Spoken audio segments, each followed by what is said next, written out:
Hey everyone, this is Pallavi, and today we are diving into the ninth game of the book, The Most Instructive Games of Chess Ever Played by Irving Chernev. Titled Past Pawn's Desire to Expand, this game was played between Bobby Fischer and Hans Berliner in New York 1960. Featuring Alekhine'sDefense, it highlights the dynamic power of passed pawns in the endgame. Capablanca once said, a passed pawn increases in strength as the number of pieces on the board diminishes. In this game, Fischer brilliantly showcases the immense power of a passed pawn. Watch as he drives away the blockaders, removes obstacles, and relentlessly targets unprotected pawns and pieces, and keeping his opponent on the defensive. Fischer's dynamic attacking style recalls the energy and brilliance of another chess prodigy, Paul Morphy. Now let's get started. So white started with e4. Black played knight f6. This defense to e4 was first played seriously in 1921 when Alekhine defeated Steiner in Budapest. Before this, no master had ventured knight f6, as it seemed a waste of time to let the knight be chased by pawns, especially as they built an imposing center for white. Alekhine proved that the pawn center was not as strong as it appeared and that the advanced pawns could be vulnerable to attack. Now white replied with e5, attacking the f6 knight. Knight d5, d4, and now black played d6.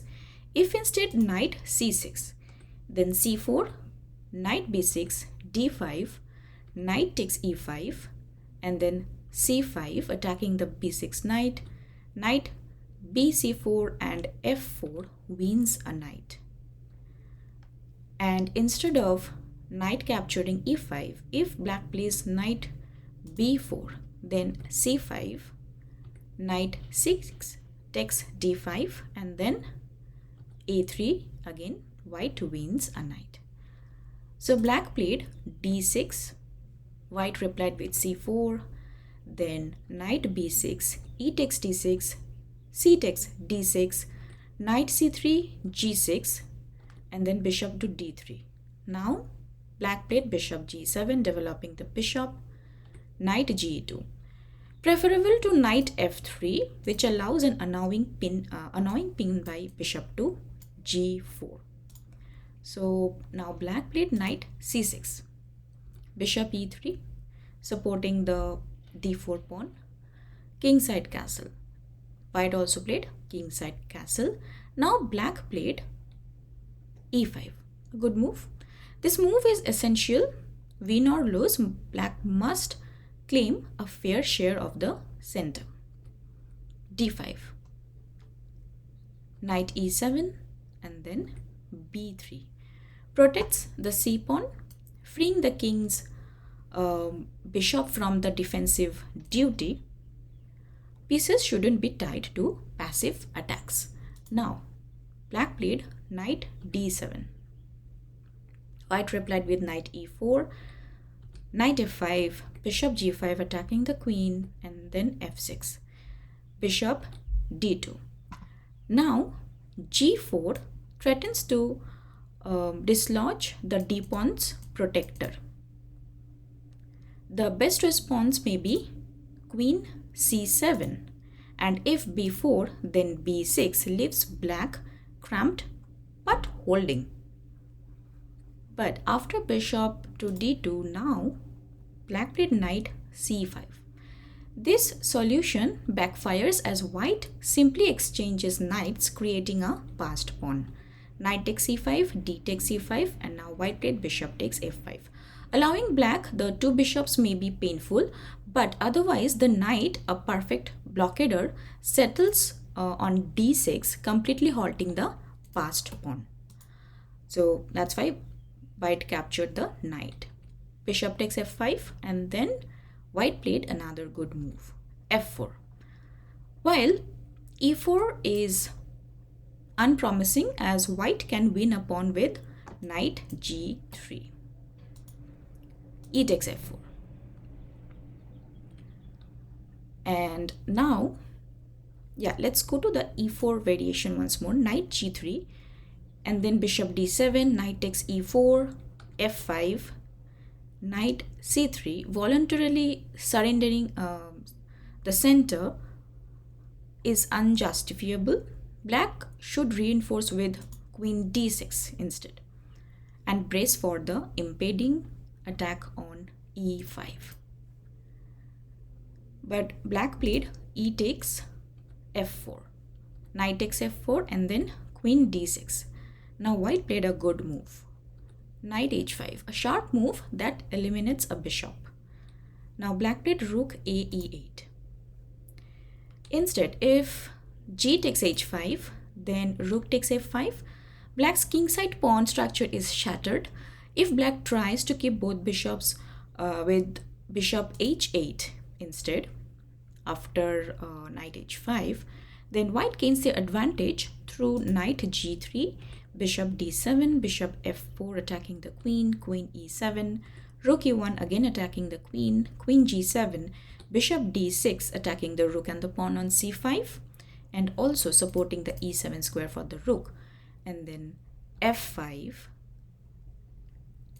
attack on the a1 rook, bishop takes f8, queen takes a1, queen takes a1, bishop takes a1, and then bishop takes c5 as noted by Leonard Bardin. So this is winning for white.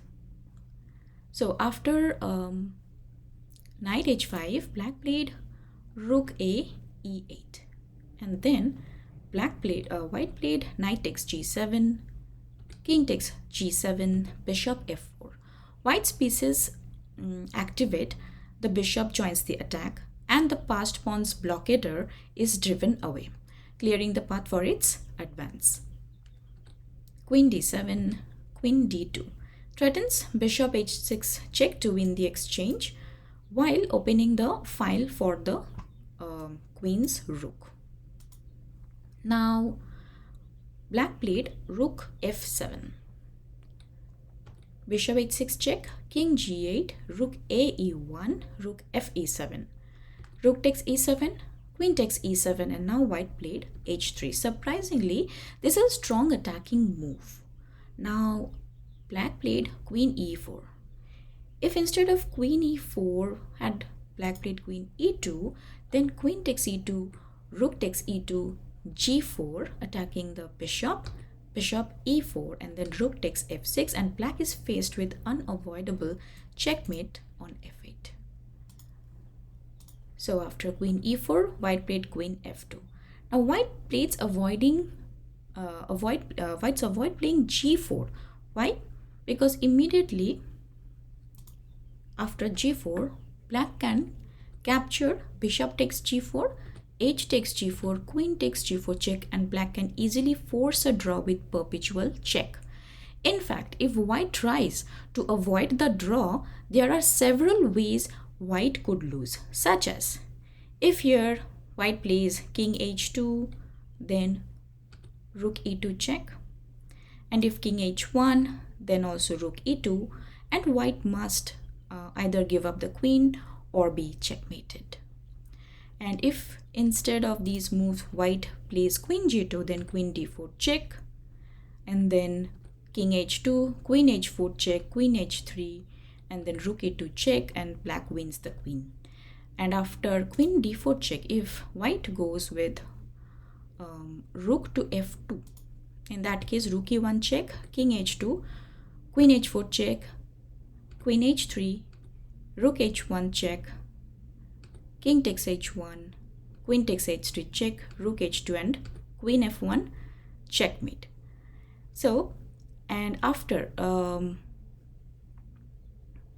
queen h4 check, black can also go with here queen h3, and then there are two options. So we saw the rook h1, black can also play queen takes f2 check, and then queen g2, queen h4 check, queen h3, rook e2 check, king h1, queen takes h3 check, king g1, and queen g2 checkmate. Also another way is after queen g2 and then queen d4 check. If white goes king to h1, queen h4 check, queen h2, queen e4 check, king g1, queen g4 check, king f2. Now that's a bad move. Then rook e2, it's a checkmate. So the move white plays, queen f2, the main move here, attacks the c pawn, and it threatens g4, bishop takes g4, then queen takes f6, forcing black to either give up a piece with queen d4 check, queen takes d4, c takes d4, and h takes g4, and or be checkmated after g4, bishop g4, queen takes f6. White is threatening to checkmate on g7. So after queen f2, now black played queen e7, supporting the c5 pawn, g4, bishop d3, rook d1, bishop e4, and now white played d6. The pawn takes a giant step. Queen e5, bishop f4 attacking the queen, queen to c3, d7 attacking the rook. Now black played rook d8, queen e2, and black played queen f3. Instead of queen f3, if black captures queen takes h3, then queen takes e4, queen takes g4 check, king f2, queen takes d1, but queen e7 check. Now if black goes to king g7, then queen e7 check and white wins. And if black plays king f8, then bishop h6, a checkmate. So black played queen f3, queen takes f3, bishop takes f3, and white played bishop c7, and black resigned. Because if continued with bishop takes d1, then bishop takes d8, king f7, bishop takes f6, and the pawn becomes a queen in the next move. So this game highlights the importance of active play, central control, and exploiting weaknesses. Now let's look at the key lessons learned from this game. Number 1, power of the passed pawns. A well-supported passed pawn can be a decisive advantage. Number 2, active pieces over passive defense. Avoid trying pieces down to defensive tasks. Number 3 is center control. Surrendering the center without reason leads to a disadvantage. Number 4 is exploiting weaknesses. Target unprotected pieces and pawns to keep the opponent on the defensive. Number 5, careful calculation. Consider move consequences to avoid tactical blunders or forced draws. Number 6, king safety.